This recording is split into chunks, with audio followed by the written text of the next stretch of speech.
Welcome to the AJ Brown Show, where we talk about all things investing, options trading, and the like.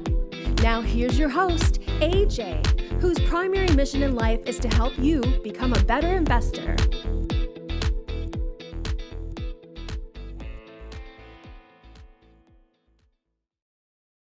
All right, ladies and gentlemen, welcome back to another episode of the AJ Brown Show. Today is January 9th, 2026. This is episode 218. My name is Cyprian Francis, and with me, as always, the main man of the hour, AJ Brown. AJ, how we doing? I feel like today's episode is like the first day really back for 2026. Last year, we were still kind of in the holiday. So much going on. We got international stuff. We got riots starting to kick off again. We've got a ton of economic news. How are you feeling? Where do you want to get started? Happy Friday. I mean, economic news, Sip. So today was the first employment report where we've actually kind of caught up with that whole government shutdown. And we've got the new person at the Bureau of Labor Statistics, which we think the administration is happy with. But they came out with their employment numbers, and it was a mixed bag this morning, wasn't it? I believe so. And I got them right here, actually. the headlines for me was everyone was a little pessimistic. So how did we end up coming out with this data? Well, I mean, the one interesting point was the unemployment rate. So what you guys got to remember that there's two different surveys that go out every month. One goes out to businesses and results in this non-farm payrolls number, and then one goes out to households, and that's where this unemployment rate comes in. And there's been a lot of questions lately as to are businesses responding quickly enough. I mean, we're getting huge revisions, as you can see. In fact, I think that these employment numbers are revised about 3 times over. So it takes about a quarter to get all the numbers back, and they have all sorts of math ways to kind of extrapolate. But this number, I think that households, or you could think of it as the individual, they've been responding a little bit better. So I think investors are a little bit excited about the unemployment rate dropping, even though the payroll numbers came below expectations. And also last month, or last, I shouldn't say last month's, last reports payroll numbers were revised lower. But participation rate has gone down a little bit. That's never a good sign. The average work week has gone down. So it's a mixed bag. And it kind of goes with the whole theme of the week, Sip, that it's been up, down, up, down, up, down. It's like we're reacting day by day. And, really important news that was important yesterday is then in the rear view mirror for today. So it's just an interesting time as we start this 2026.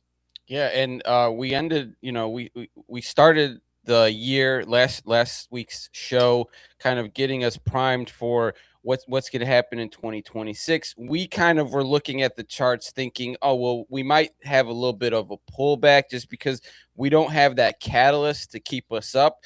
And then Sunday morning, we wake up to this news of the U.S. troops, basically, kidnapping the dictator of Venezuela, and that kind of spilling over into the markets on Monday with the thought of, are we going to war? Are we invading? Is this good for oil prices? I feel like that kind of propped the market up a little bit to start the week, and it looks like we're just consolidating here in the chart patterns.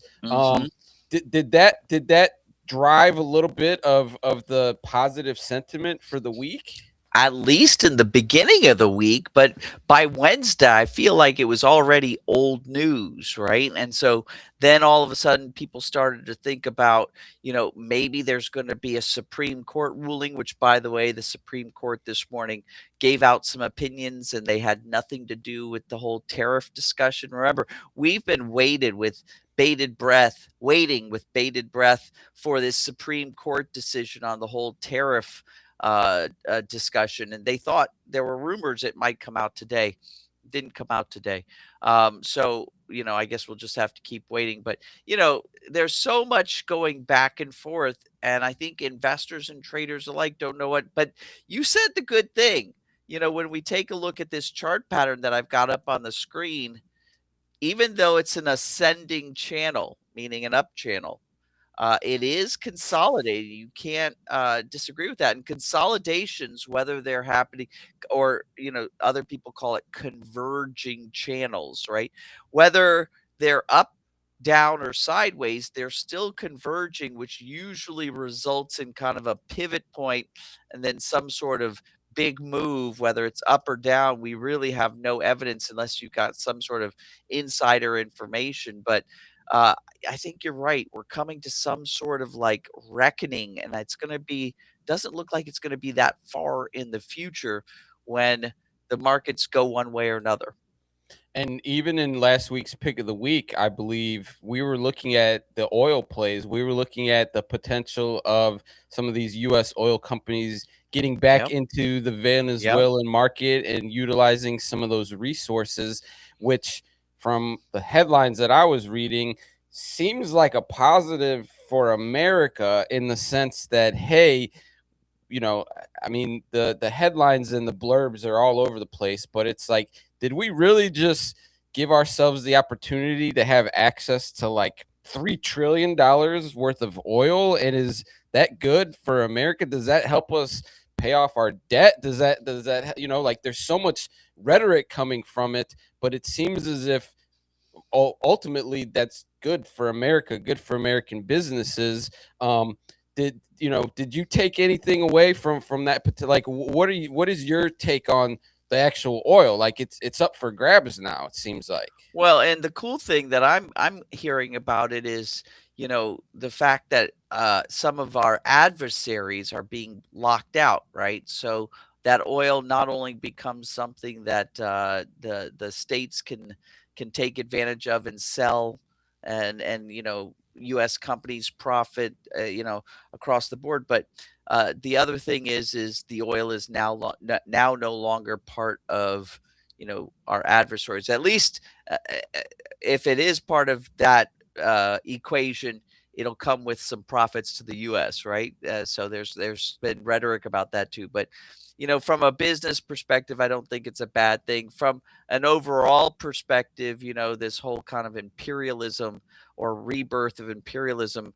It's a little bit, kind of sketchy because you're wondering, is this going to give other countries kind of carte blanche to do things that they weren't comfortable doing in the past without being labeled as, bad? But from a market perspective, it could be okay.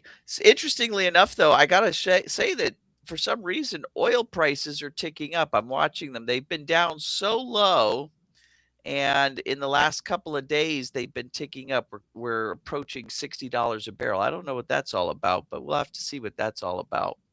Yeah, one of the big storylines that kept coming out was, or a few of them was, Russia and China not really having access to the oil anymore, right? Which Yep, is good for the U.S. And then, and oh, Iran too. yeah, and Although Iran. Iran's got their own oil.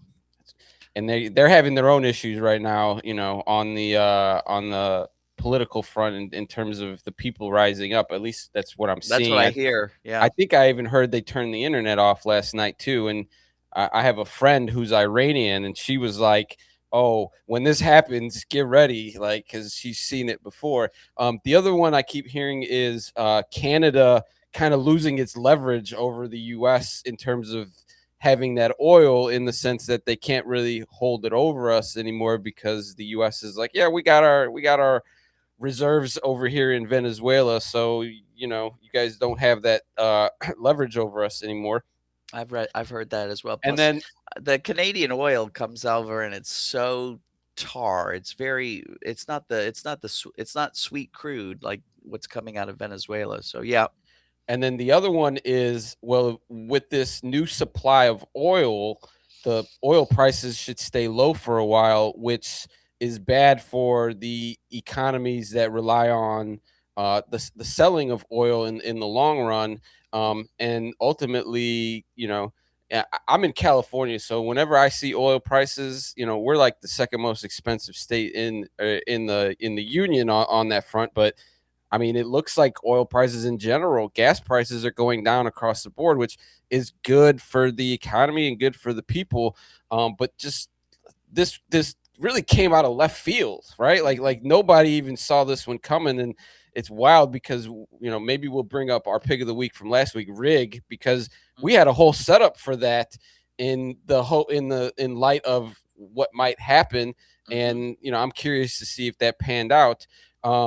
But in terms of the Venezuelan storyline here, is there anything else that we're going to be paying attention to, or is this kind of a day by day situation? Well, there's now talk about Greenland and other sorts of Panama. But Panama would be a big, perhaps, boom for business because taking over Panama would then allow us to control what sort of business goes through that strait. So that would be interesting. But Greenland would be an interesting headline, and it would be an interesting political headline. Whether it's a big business headline, I'm not sure. But I Well, am there's only like 60,000 people that live in Greenland. Yeah, and there is perhaps some mining to be done there, but I think it's more of a strategic. It's more of, and it may be just kind of like a, um, yeah, I'm not sure the motivations, if they're really warranted besides just pure ego. But again, I don't think that's going to have much of a business. We call these things, by the way, Sip, transient external stochastic shocks. And it's funny because they create a bunch of trade signals, right? When you have a day like we had on Monday and Tuesday, you get a bunch of trade signals, but they're not caught. So you got to remember that when you're following indicators, you have to ask yourself, so many people get so disconnected, especially when even here at Trading Trainer, we do such a good job at just turning the indicators into green and red arrows. People forget what is the calculation behind those indicators, behind those signals, and then they just start believing those signals. They're like, oh, I act when it's green, or oh, I act when it's red. And you have to remember that an indicator is calculated by looking at past price action and comparing it to today's price action. Again, I'm simplifying that, but basically it's looking for repeating patterns. And so if you have a day where there's an external force, like, I don't know, the invasion of Venezuela, and like you said, the kidnapping of its dictator, and taking over of its oil wells, right? That's going to throw things off, and it's going to cause price action that is not part of a repeating pattern, right? So any signals that are generated on days where you have a transient external stochastic shock. And if you can go into turn on your TV or turn on the newspaper and you see that something crazy happened and you're getting signals, that's a dead giveaway to not trust the signal, right? Because you have to remember the signal is a repeating pattern signal. And if you have a day of extraneous data, we call that in the statistics world an outlier day, then the signals are going to be false. It's so I got so many feedbacks from our users, and they're like, "Hey, should we act on this signal? This signal looks pretty strong." And I'm saying to myself, "Guys, you're forgetting it's not just a green arrow that has formed today. It's what went into that green arrow, and is it part of the repeating pattern that we're trying to trade, or is it something extraneous?" So you guys got to remember that about transient external stochastic shocks and our signals in general, whether they're Trading Trainer signals or any signals. And the amount of exocastic events, I feel, is now hyperinflated than it's ever been because Trump is just throwing things out left and right. I mean, there was news this week of banning institutional investors from owning like single family homes. That's huge. There was, I think, yesterday something about buying, 200 billion worth of mortgage bonds or something. That was That was big. huge, right? Yeah.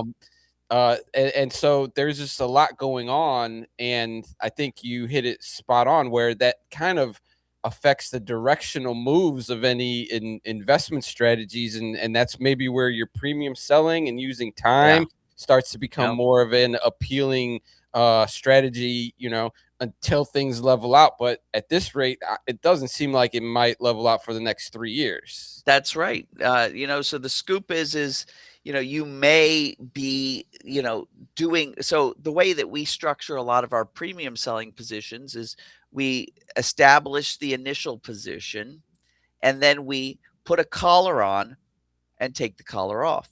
And each time we put the collar on and take the collar off, we generate some income off of that. And that income, like you said, comes from time passing by, but it also comes from an increase in the implied volatility. We call these like selling into high volatility scenarios, which creates bigger payouts. So, again, what are the more consistent patterns? So we're not going to be seeing consistent patterns in price action as much today as we're going to see consistent patterns in increases in uncertainty and then decreases and increases as each one of these things. And so that's the pattern we need to turn our attention to. And if you're still trying to guess the direction of the markets, just realize that, that's going to have less probable wins. Your win-loss ratio is, it's going to go down. You're not going to win as often because it's becoming highly unpredictable.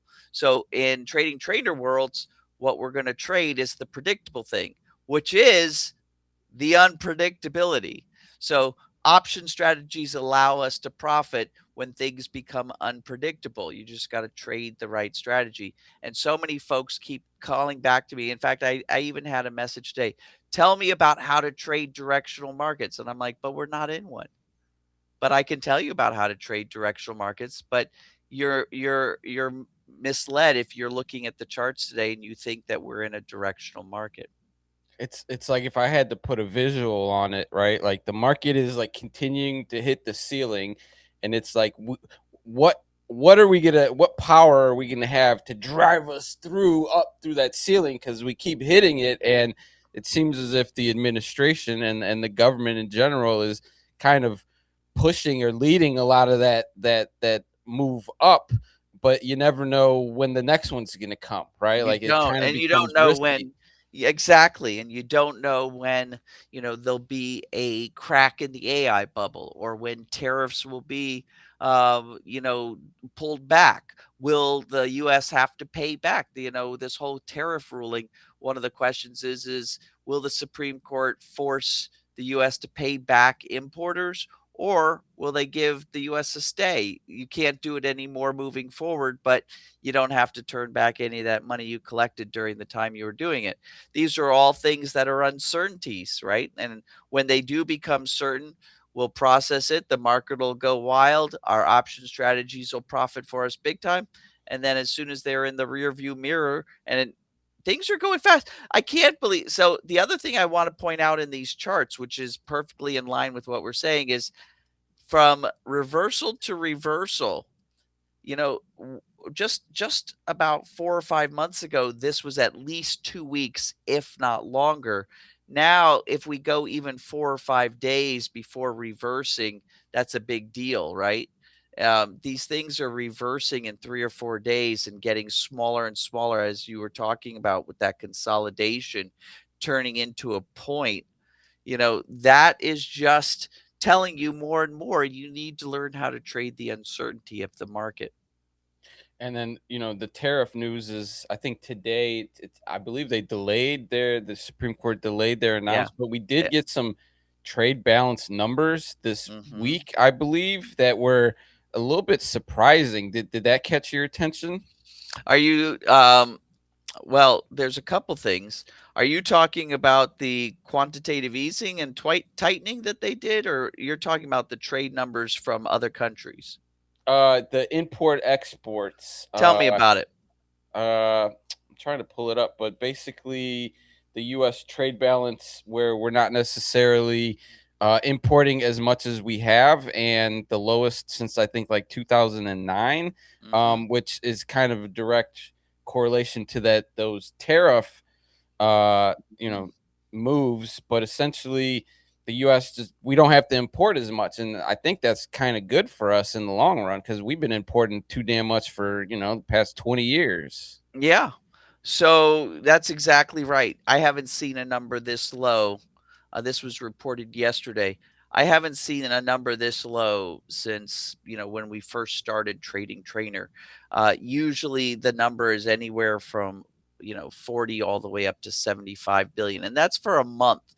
So the deficit that we have where we're buying more goods than we are exporting goods. So yeah, this is a low number. It's not zero and it's not positive. It doesn't mean that we're, exporting more than we're importing. But yeah, this has to do with the actual trade imbalance that goes on. And if this is driven by manufacturers or businesses looking at the US at US products and services instead of outside of the country. I mean, that's kind of what Trump was running on is, let's try and, not rely on the other countries, and if you're going to buy lumber, look at the lumber manufacturers America here in the first. US. Exactly. So this was a shocking I don't think this affected the market much, but it was definitely an interesting data set that I think might become more important throughout the rest of the year, especially if it shows that we are sticking to American products more. I think the jury's out on that. And let's see, what else did we have? And then CES is going on. I don't know if you're seeing any of the stuff coming out of CES, but Nvidia made another deal with Samsung, which I don't think affected the market one bit. Like 2 or 3 weeks ago, we would have an Nvidia deal really moving the market. Now it's just like everyday business. But just so much going on in the market right now, and CES for everyone means Consumer Electronics Show. So that's where a lot of the new electronics, a lot of the new market moving stuff happens, a lot of deals happen.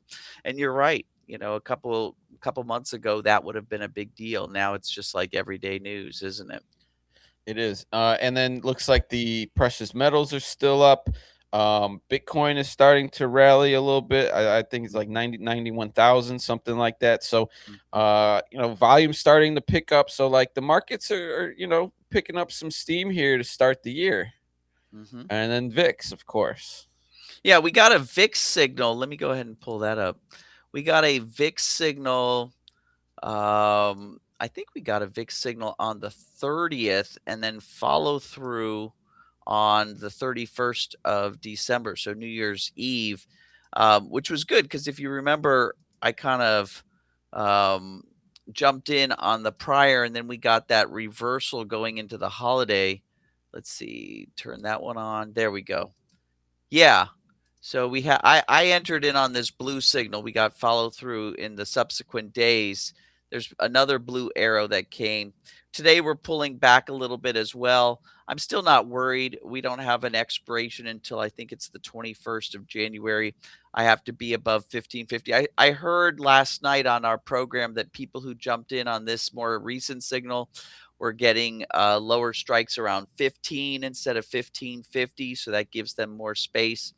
I'm not worried about it though. I'm sure something's going to happen in the next couple of weeks that's going to drive the VIX back up. So I'm not worried about that lower, going into this zone between 1450 and 1550.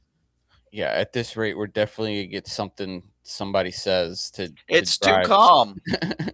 It's too calm.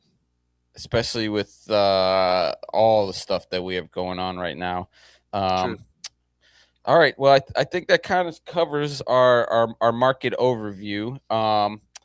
I did have I don't have much for our morning sip, other than one, or I guess you want to cover this quantitative easing real quick. What numbers we got there? No. Oh, I just put that up. No, I wanted to tell that story that I told you before we started about these glasses you made me get. Well, I didn't make you get them. It was more of a, hey, AJ, you're doing cool stuff, and maybe you Are don't you want to kidding? pull the When phone out, but hit the button and hit the record. when when Sip introduces me to new technology, I have to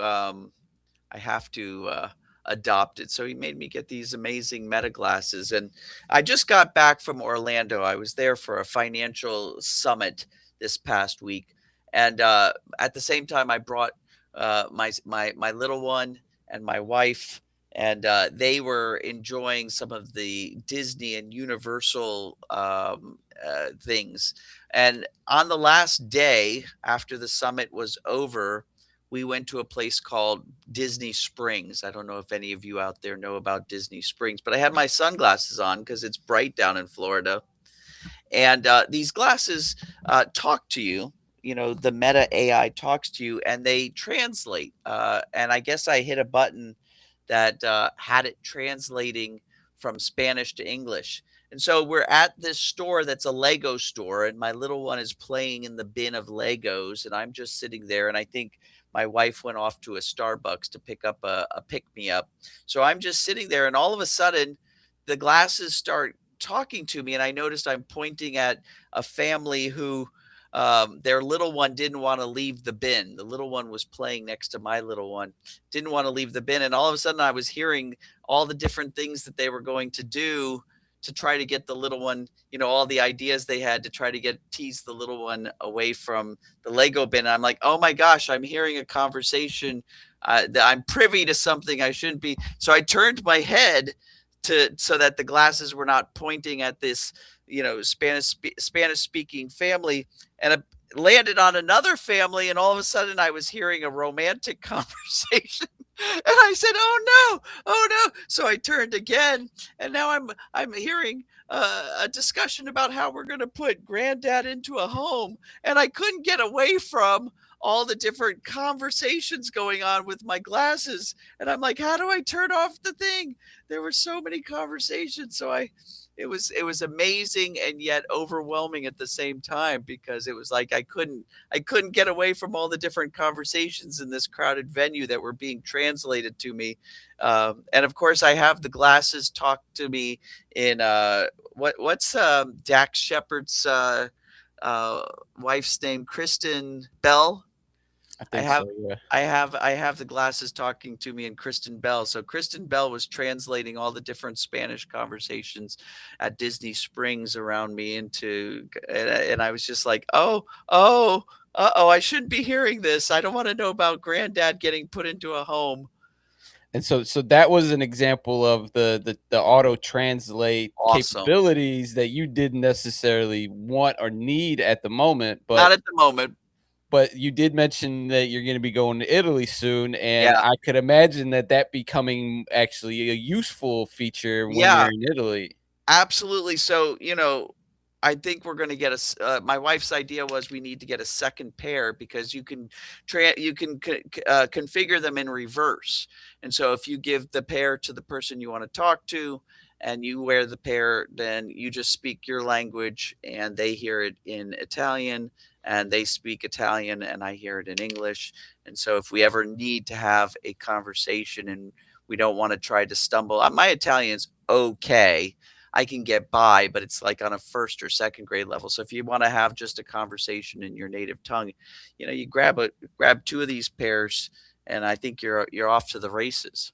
They have these little handheld ones too. I mean, this isn't it, but they have like, I'll find it to you and send it to you, but they have ones where you can like just talk to it and it'll do the translate and do it right. So you don't need the two glasses, but you know, but at least you look cool with the Ray-Bans.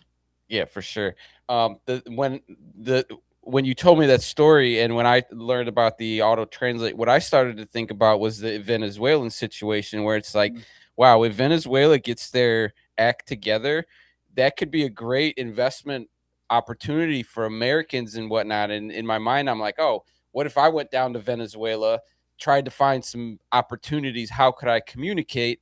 Well, we have auto translate is a real thing, and maybe the communication gap will be shrunken because of this new technology. And English, Spanish, you know, it almost becomes flawless in the communication. But I haven't used it. I'm excited to use it. You got me geeked to get out there and try it.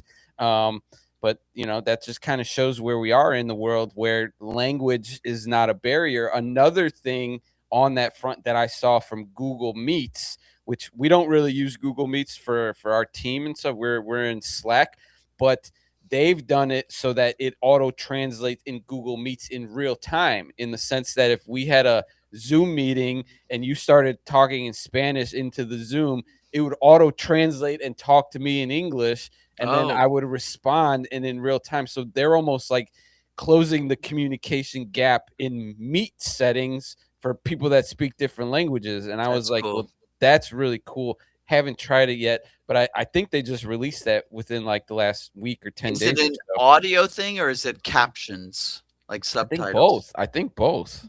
Very cool. So like, your international business communication should start to become, I feel bad for the translators out there. I was going to say that's AI for you. In fact, that's like, they always said that folks that can translate in real time, like those people at the UN who speak into the earpieces of the leaders, that they have like some of the most intense jobs, and that they're like the smartest. Their brains have been trained to be so smart. It's going to be interesting. It's like because of AI, we're kind of dumbing down our population. Or becoming more efficient, more efficient communicators. True. All right. Well, we'll keep everybody posted on AJ's translation excursion as he heads off to Italia to visit the wonderful history that's there. When is that trip? I don't know. All I know is that we have a gap year before we can start kindergarten with our little one, and my idea is to spend that gap year abroad. But we'll see what the significant other. She's comfortable here, and I was telling her that being able to order something on Amazon and have it delivered a few hours later doesn't quite happen, especially in the rural parts of like Italy, for instance. So we'll see. Yeah, and on that front, I'm starting to see the drone deliveries from like Walmart and Amazon. I don't know if you've seen any of those clips, but people are ordering things and showing a drone show up in their backyard and just drop it there and then fly off. I'm like, wow, we're really there. Although cool. I don't know how quickly, do you really need your toothpaste in 30 minutes or less? I don't know. I don't know. Maybe in some instances. All right. Well, we've got a packed show today. Lots going on, lots in the news. The markets are still up here at these highs, but we're going to get you guys settled in and identifying some opportunities. Let's get AJ's quick links into the chat. So for any of you guys that are new to the show, we've got a quick links page built for AJ and the Trading Trainer team.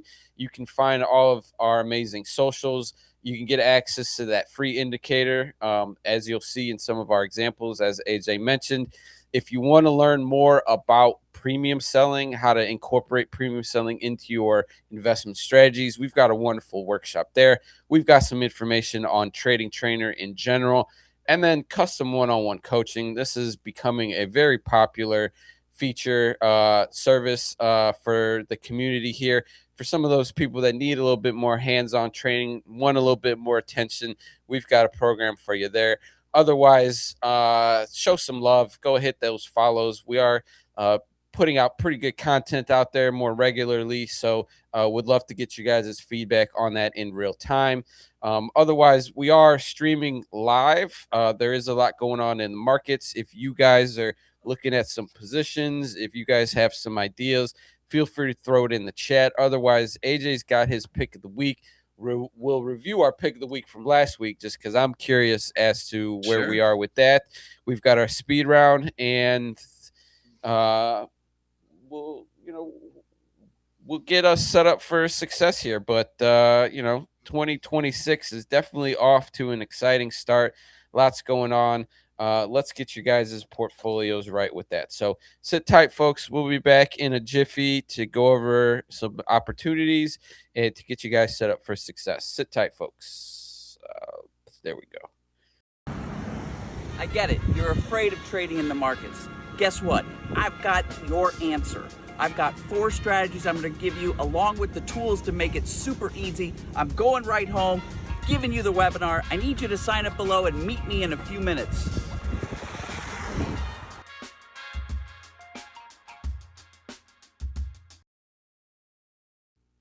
All right. And I believe, in our previous conversations, you said you're going to be heading back to the West Coast at some point. So we're going to need to redo some of our promo clips there. I don't mind. We'll get maybe some new. Yeah. Upgrade the Tesla. Although, I mean, we must have shot that like 3 years ago, something like that. That's right when we started the show. Yeah. All right. So let's look at our pick of the week last week, just because we did get some traction on that video this week. So I believe we were looking at RIG, ticker symbol RIG, as a potential Venezuela play. What are we seeing from the news, to start the week? Yeah. So we popped up on the Venezuela news. We were talking about that. We were saying, listen, if more happens and we wind up, RIG is going to be positioned well. And I was recommending to folks that we want to get a long position as our initial position, either be long Transocean or be long some Transocean calls that aren't going to be expiring for a while. And I was recommending going at least out to September of 2026, if not out to January of 2027. RIG is inexpensive, and I like that because you can really buy up on it and not have that much at risk. But even using the RIG $2 calls that don't expire, like I said, September is the earliest, but I'd even go all the way out to January 2027 or even longer. Using those $2 calls kind of turbocharges the position. So anybody who got into those, especially if you were, in this middle zone, you benefited well in the beginning of the week. Sure, RIG overall is kind of mirroring some of the uncertainty in the broad market, but there's also this underlying, gain. And so I do expect RIG, like I expect everything, to perhaps do a little bit of a top out, and that's when we would install our collar. So I'm waiting for RIG. I got into some RIG after my call with my program participants. I got into some RIG on Friday. So I'm expecting us to top out here. I'm looking for it to top out anywhere from about $4.40 up to $4.60.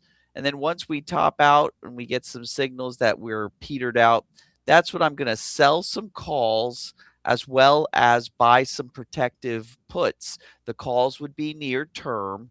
The protective puts would be about 3 to 6 months out, and it would create this collar between those two where, so long as we stay in that collar, it just is another income producer. But the collar also protects us if we bounce out in either direction.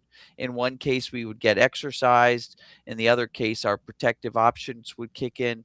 So having the collar in place is, a very safe place to have our trades. It auto adjusts if something happens, or it just pays premium as time passes by. So that's what we're looking for, the signal in order to put on our collar. And otherwise, we're just watching this thing appreciate from our buy price, which was around $4.15. All right. RIG looking good, looking like a nice potential. I like RIG in the long term. Yeah, and we definitely benefited from the news this weekend. It sounds like the Venezuelan people are happy by what potentially could be happening, and let's get that oil put to use, right? So that's a positive.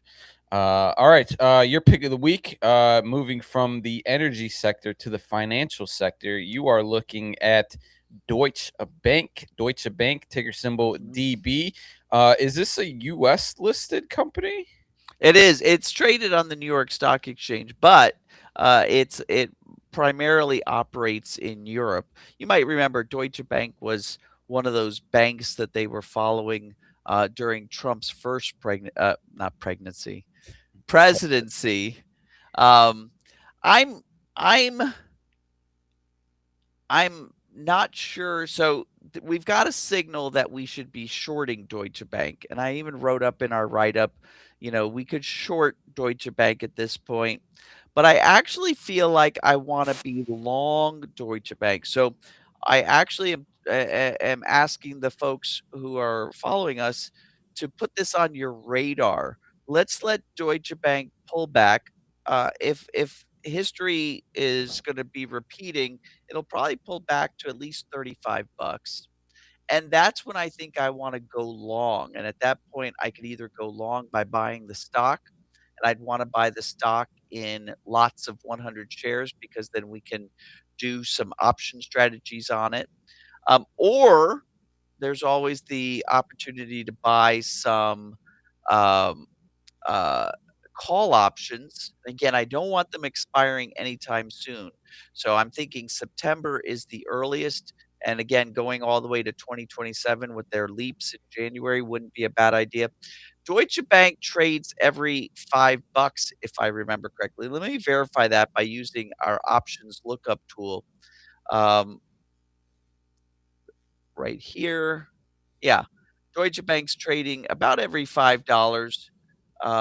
I see a couple of interesting strike prices in between, but for the most part, they're trading every $5. When they have unusual strike prices in between, it means that there's a couple of other exchanges offering some custom strike prices. Anyway, um, I was looking at that because usually that's a limitation for us. But I was saying to myself, if I had to trade at 35, 40, 30, would I be able to contain price? And I think with my 35 and my 40, I could do a pretty good job.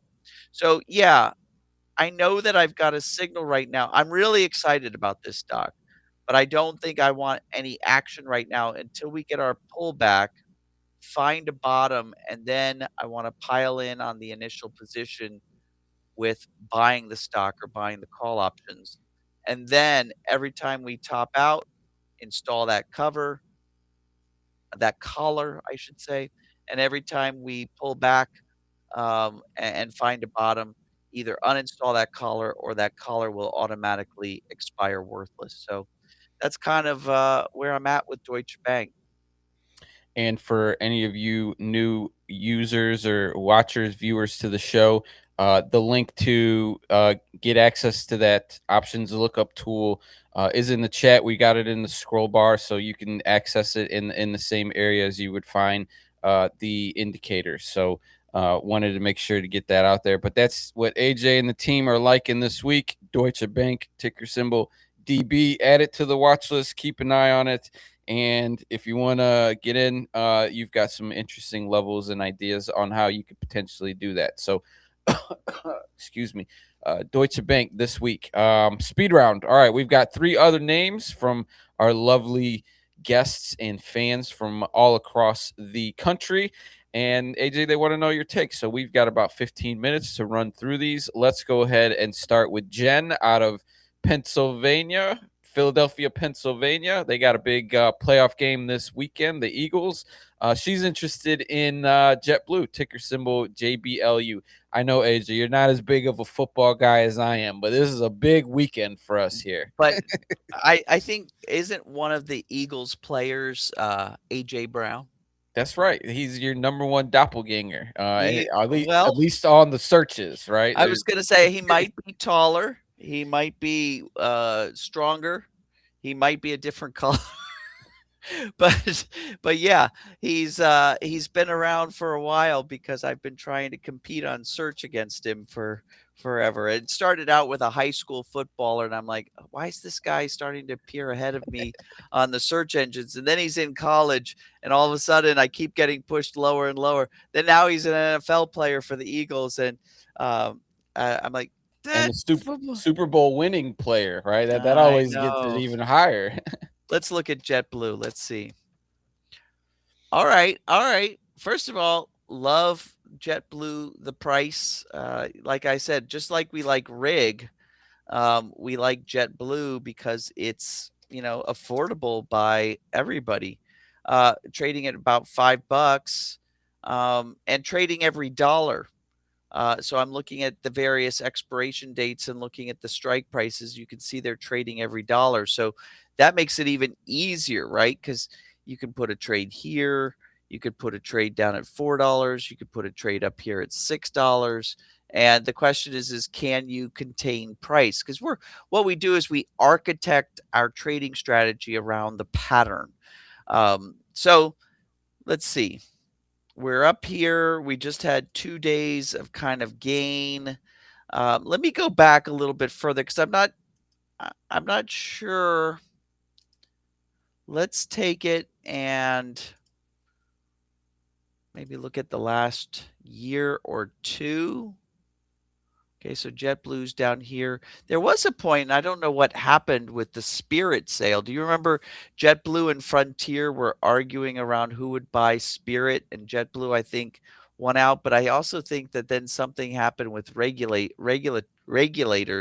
and maybe that didn't go through. Yeah, where Um, I don't have any updates. That's something we're gonna have to look into where we're at with yeah, that. yeah, I don't either. But it looks like we're trading between 4 and about 550.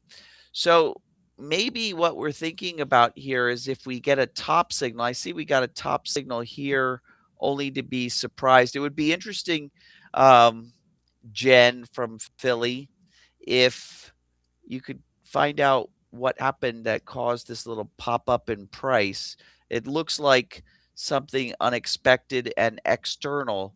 The question is are we going to top out here, and will we start selling off again? I may want you, if you haven't already, to either short this particular stock or buy put options. And again, put options that don't expire.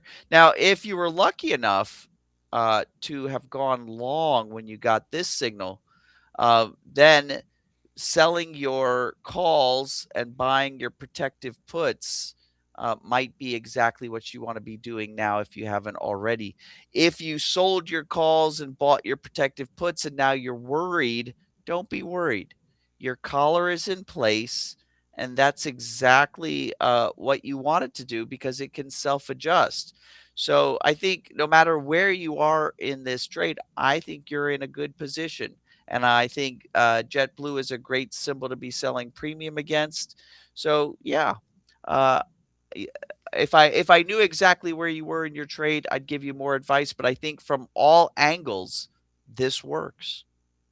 Yeah, always love seeing those prices under $10.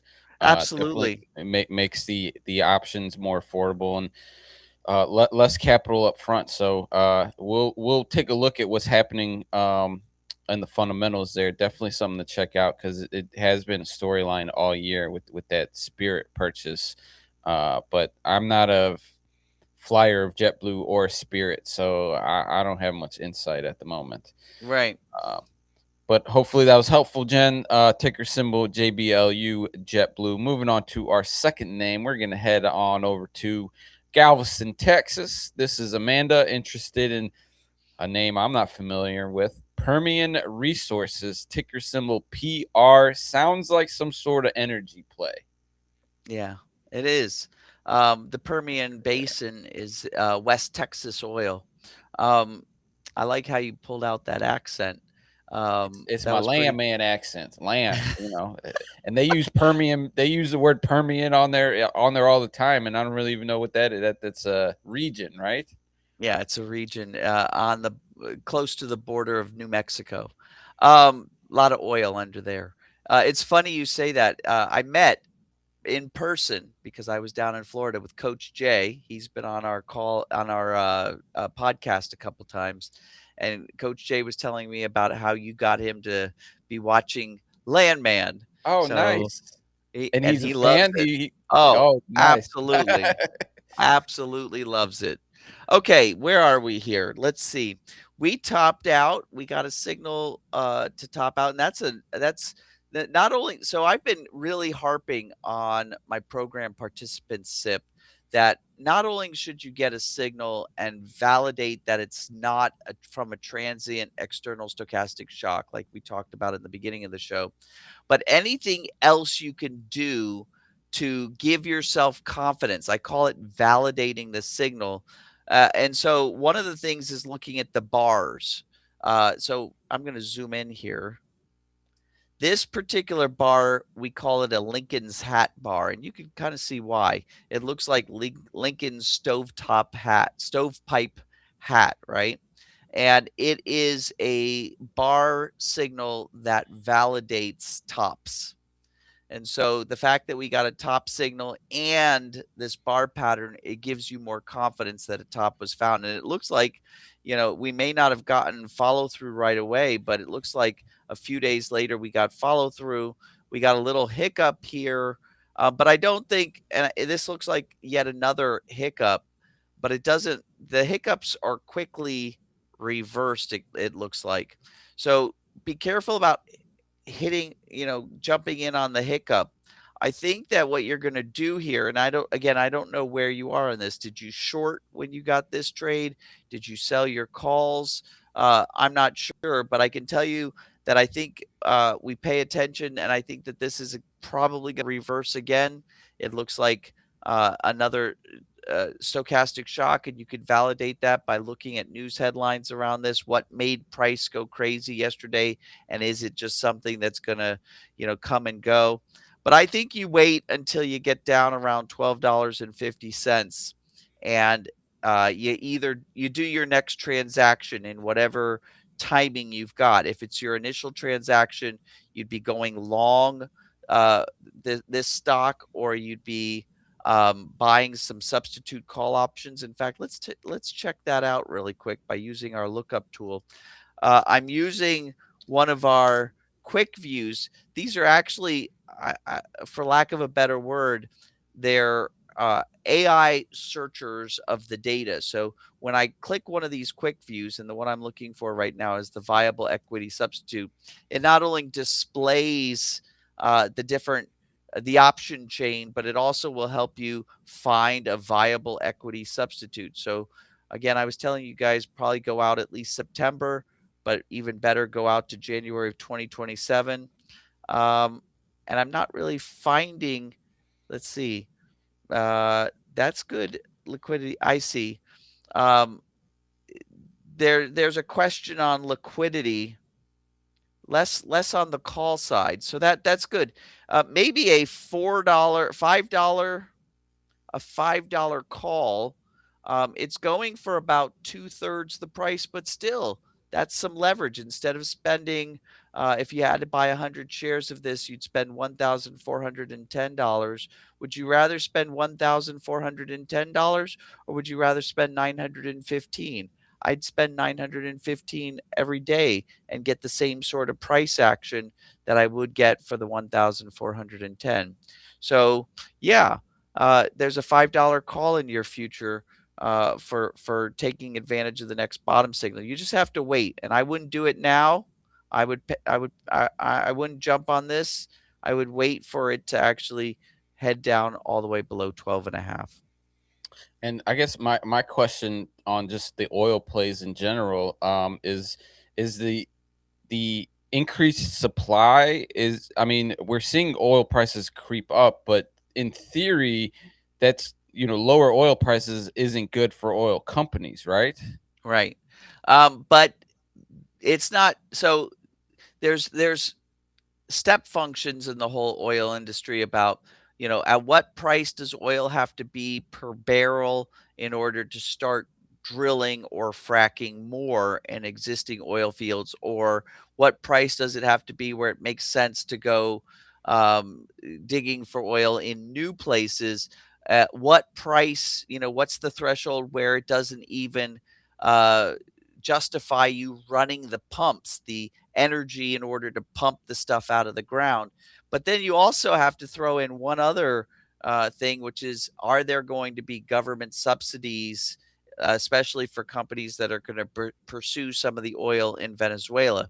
Trump already mentioned that there'll be U.S. subsidies there. He's going to take taxpayer money and give it to these companies in order to make sure that the infrastructure in Venezuela is still doing well for pumping oil.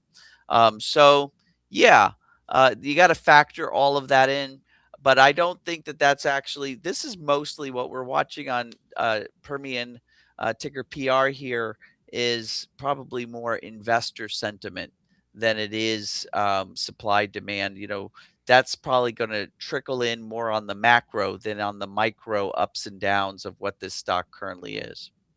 Yeah, I remember some of the Monday oil companies up like 15-17% off of that Venezuela news, and definitely driven by the optimism, but not necessarily fundamentals right away. No. So that's thank you for that, Amanda. That's Permian Resources, ticker symbol PR. Moving on to our third and final name in the speed round. Sierra out of Salt Lake City, Utah, wants to know, do we have a play in NovaCure, ticker symbol NVCR?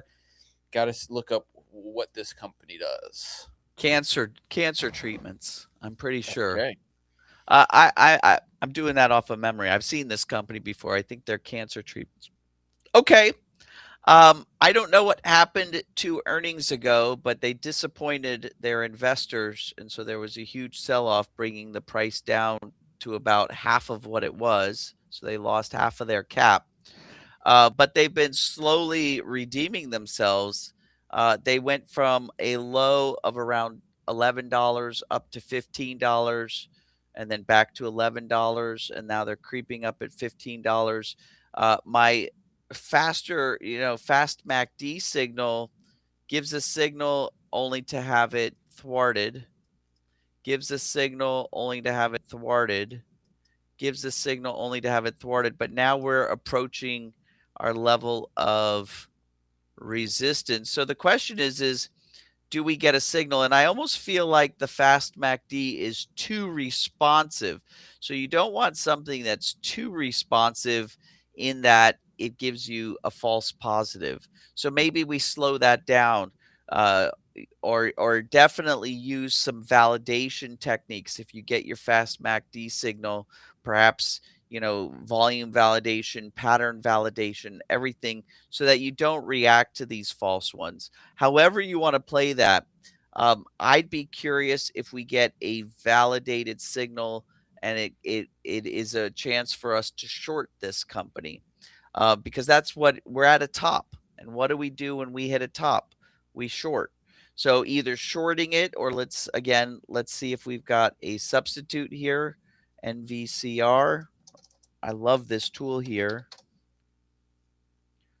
Okay.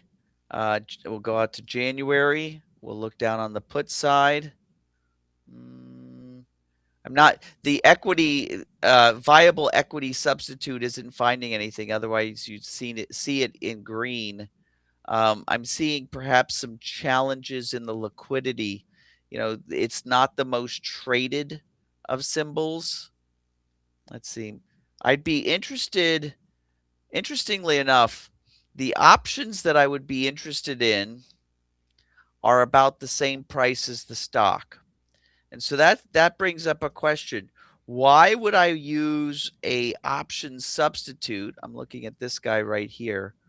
Why would I use an option substitute if the going price is $15.90, or this one right here, $14.35, and the stock is $14.87, right? It's the same price. So what's the benefit of using the put option over the stock? And I'll tell you, some people can't short, right? They don't have the account, nor do they want to. A lot of times when you short a stock, there's some additional fees you have to pay to your broker in order to have that shorted position. And we want to have this in the long term. This is our initial position. And so you might go ahead and say, instead of shorting the stock, I'm going to go long the substitute put options, and it's about the same price, but now you're long an investment, meaning you bought low and you want it to go high. Remember, puts operate against or opposite, or I should say inversely to the stock. So if this is going to go down, if this goes from 1487 to 1387, then this stock or this put option is going to go from 1435 to 1535. It's still going to move dollar for dollar, but in the opposite direction. So you could buy this, and every time the stock goes down, this is going to go up. And so it acts as kind of the same thing. The difference is you need the ability to be able to short the stock in order to take advantage of that. Here, you just have to go. It's a simple transaction of buying a long put. And that's the unique advantages of using options, is you don't have to put Options up all give you that, all. That's all right. that all that capital. And another very well priced name. It looks like we're 3 for 3 here today with the under 20 price ticker prices. So thank you for that, Sierra. Hopefully that was helpful. All right, AJ, heading into the weekend, I guess the markets are still here at these highs. I mean, they're liking the news for today. Before we close things out, I was curious on your take for Greenland, because I did see yesterday that they're talking about maybe offering every Greenland citizen $100,000, straight up cash to become part of the union. What do you think about that? I mean, I think about the analogy I think about is the Paramount hostile takeover of Warner Brothers Discovery, right? Because that's what Paramount did.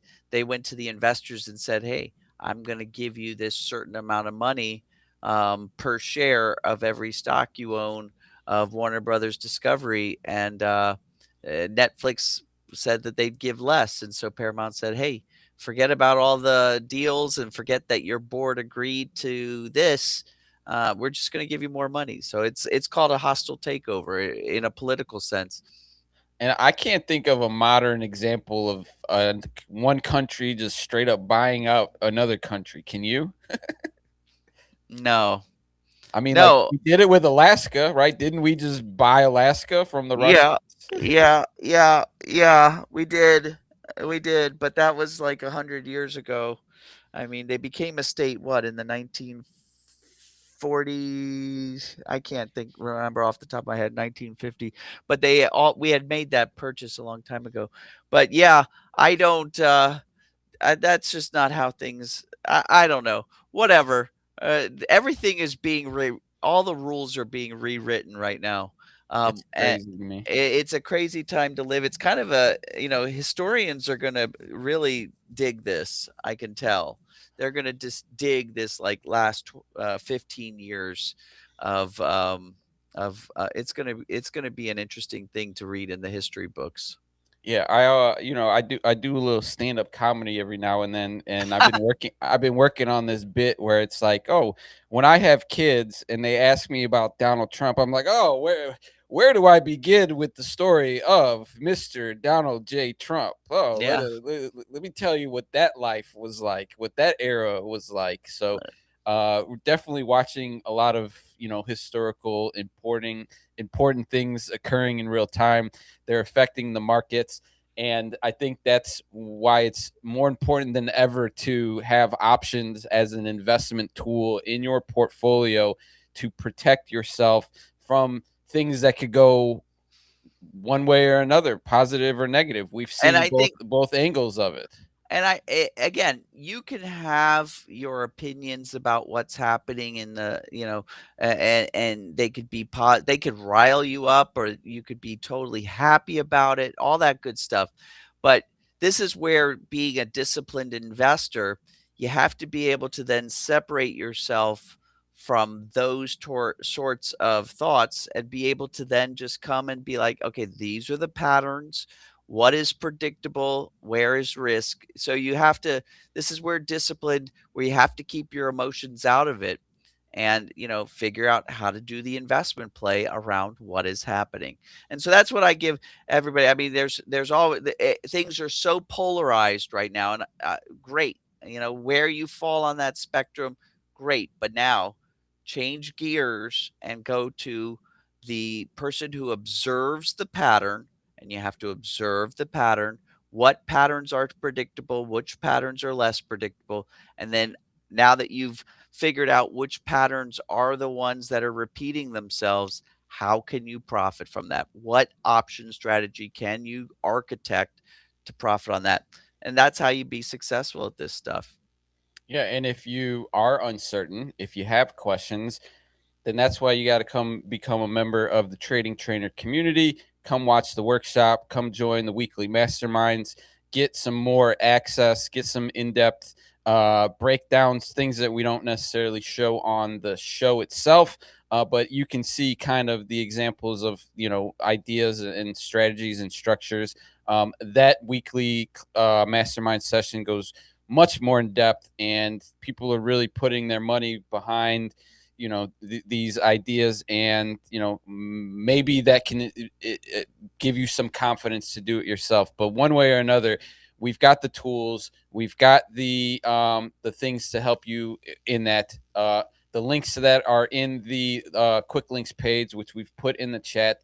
So head on over there, show some love, hit that like, hit that follow, hit that subscribe button, watch the workshop, join the program, ask some questions. If you have any questions on this broadcast, feel free to throw it in the comments, send us a DM. Someone will get back to you as soon as possible. Otherwise, you just got to keep your Truth Social notifications up, or your Twitter notifications, because there's news coming out quickly that's going to be affecting the markets. And, let's hope that you're protecting yourself so that you can, be the beneficiary of any of those. That's all I got from my end. AJ, final words heading into the weekend? I'll see you guys next week. I got one. How about this? Go Bears. Bears down. Bears versus Packers. Playoff. Big implications for us. If we win this one, AJ, I'm going to be a very happy man on Sunday. So hopefully your NFL team out there is victorious. And with that, folks, stay safe. Have a good weekend. We'll catch you guys next week. Thank you for tuning into the AJ Brown Show. If you're interested in learning more about AJ and his investing techniques, head on over to tradingtrainer.com and create your free account today. And if you're not already a subscriber to the show, hit that subscribe button and we'll get you fresh